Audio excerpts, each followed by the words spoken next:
विद्यार्थी मित्रांनो, आपण या व्हिडिओमध्ये science part 2 6 chapter classification of a plant हा पाहणार आहोत. यामध्ये जे पॉईंट्स पाहिजेत ते म्हणजे फर्स्ट इज किंगडम प्लांटी म्हणजे वनस्पती सृष्टी. Sub kingdom first is gymnosperm म्हणजे अबीजपत्री की ज्यांना बीज येत नाही किंवा फूल येत नाही. थर्ड आहे सब किंगडम अँजिओस्पर्म. अँजिओस्पर्म म्हणजे बीजपत्री किंवा फुलं येणाऱ्या वनस्पती. In this classification is already studied by the kingdom monera, protista आणि fungi is already studied. In this chapter, 5 kingdom system or 5 classification system. This classification system is proposed by the scientist Robert Whittaker in 1969. In this classification is living organism 5 kingdom system: Monera, Protista, Plantae, Fungi, Animalia. In the chapter, in the first living organism, first is the prokaryotics.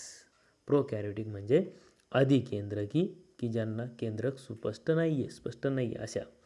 आणि seconds is युकॅरियोटिक्स. युकॅरियोटिक म्हणजे दृश्य केंद्रकी की ज्यांना केंद्रक स्पष्ट आहे. मग prokaryotic in the only one class is a monera. Second, eukaryotic cell is classified for the two types is unicellular and multicellular.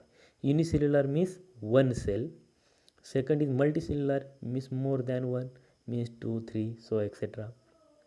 Unicellular is classified for the protista group, and multicellular is again classification with the cell wall आणि without cell wall म्हणजे ज्यांना पेशीभित्तिका आहे आणि ज्यांना नाही. मग with the cell wall is a two classification. Is first is autotrophs and second is heterotrophs. Autotrophs is a kingdom plantae म्हणजे वनस्पती. सेकंड इज हेट्रोट्रॉप म्हणजे काय परपोषी is a kingdom fungi. And last without cell wall म्हणजे ज्यांना पेशीभित्तिका नाही असा जो ग्रुप आहे इज ॲनिमेलिया मीन्स ॲनिमल प्राणीवर्गीय in the classification. Next is kingdom study by one. First is a kingdom Plantae in which are the special cell organelle that differentiate plant cell from the animal cell. And in this group of the autotrophic living organism having the eukaryotic cell with the cell wall is the group of plant. This plant having becomes autotrophic स्वयंपोषी as they can perform the photosynthesis म्हणजे वनस्पती काय स्वयंपोषी आहेत, प्रकाश संश्लेषण करतात because there is a autotrophs. With the help of the chlorophyll is present म्हणजे त्यांच्यामध्ये हरितद्रव्य आहे म्हणून त्या सूर्यप्रकाश घेऊन अन्न तयार करू शकतात. In this living organism kingdom plantae is main source food for all the living organism. In the second point basis of the classification. काय आधार आहे क्लासिफिकेशनचा? In the first observe by the presence or absence organs म्हणजे त्यांना काय अवयव आहेत की नाही is a first criteria of the classification.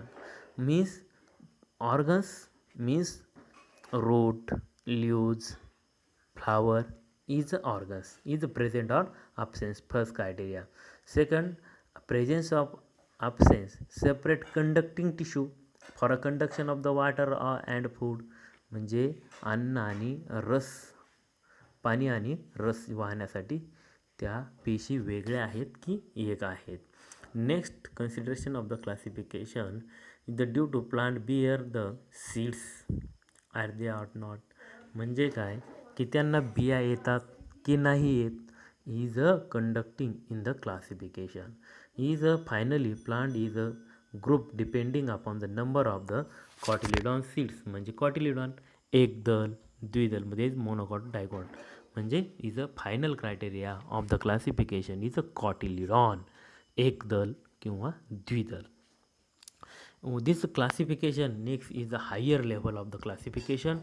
In the characteristic consider are the classification example depending upon absence or presence flower, म्हणजे त्यांना फूल येतं की नाही. नेक्स्ट फ्रूट फळ and seed is a higher classification criteria of the plant, and this plant is classified for the cryptogams and phanerogams. म्हणजे काय, आवृत्तबीजी आणि अनावृत्तबीजी. आवृत्तबीजी म्हणजे क्रिप्टोगॅम्स, म्हणजे ज्यांचं बी हे कव्हर आहे त्याला, आणि फेनोरोगॅम्स म्हणजे अनावृत्तबीजी, की त्यांच्या बीजा ज्या आहेत ना त्या काय आहेत, ओपन्स आहेत. And higher classification of the angiosperm is a monocot or dicot depending upon the number of cotyledons. म्हणजे तुम्ही ग्राउंड नट पाहिला असेल, ground nut is a 2 cotyledon, that is called as the dicot. And monocots means only one cotyledon, it is called as the monocots. Is the classification of the criteria.